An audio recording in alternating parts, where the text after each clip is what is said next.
Good morning, good morning! Dahil nakalib tayo ng 2 days at may nararamdaman pa, masakit pa yung frozen shoulder ni Mrs. Tayo muna gagawa ng gawaing bake. Pero siyempre, i-coach natin. Niya ako. Ayan. Ang gagawin natin ngayon, chocolate moist cake. Ayan. Lagyan ko na ng ano yan. Baking powder, baking soda, tsaka wooden spoon, all-purpose. Tapos, lagyan natin ito. Dalawa.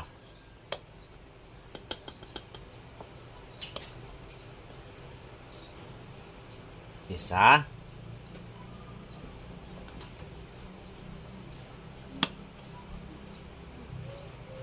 Dalawa.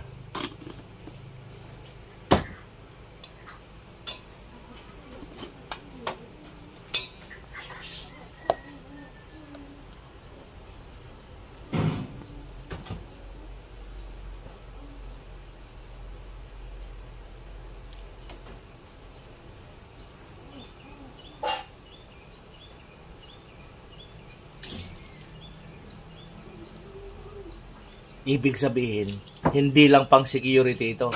Brown sugar. Yan.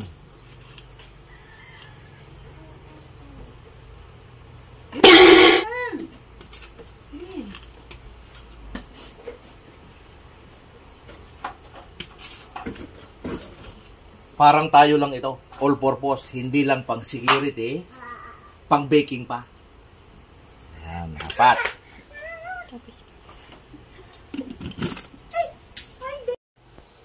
Ngayon, halu-haluin muna natin para kumapit na yung mga ingredients na hinalo natin dito.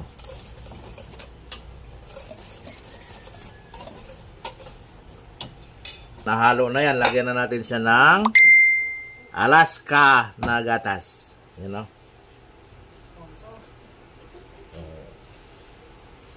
Tapos lagyan natin ng itlog. 2 itlog lang. Yan. With kasamang mantika na yan. Half cup. Tapos, lagyan na ni Mrs. ng vanilla. Yan. Tapos, halu-haluin ko na.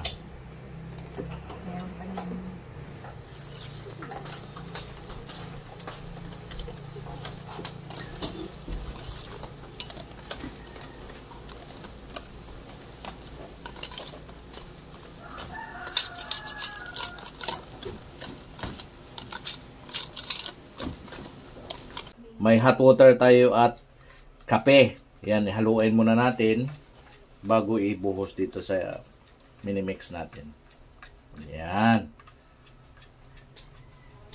Yun. Yan. Tapos, halu-haluin na natin ngayon.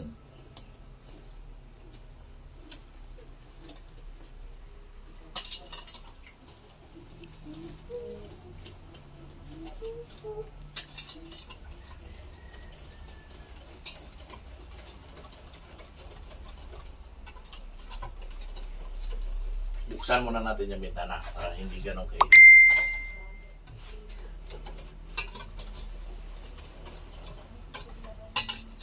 Ilagay na natin sa pan.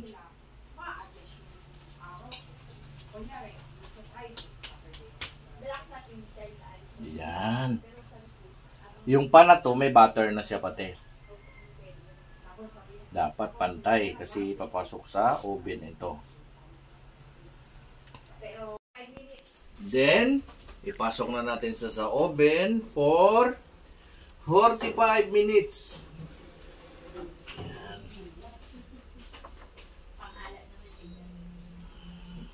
Yan.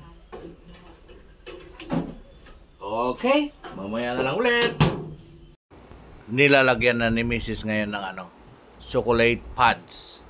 Yan, yun yung sa upper portion ng triple chocolate cake. Yung base nun, chocolate moist.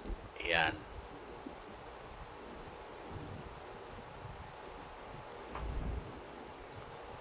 Ipipinising lang sa taas. Then, lalagyan na ng icing mamaya-maya konti yan. Pagka na occupy na yung sa upper portion yun.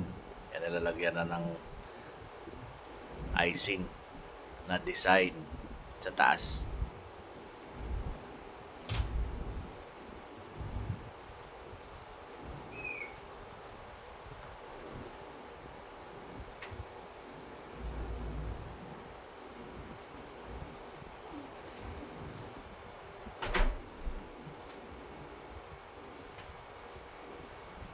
Yan. Ay ambot perti, hindi ka namit.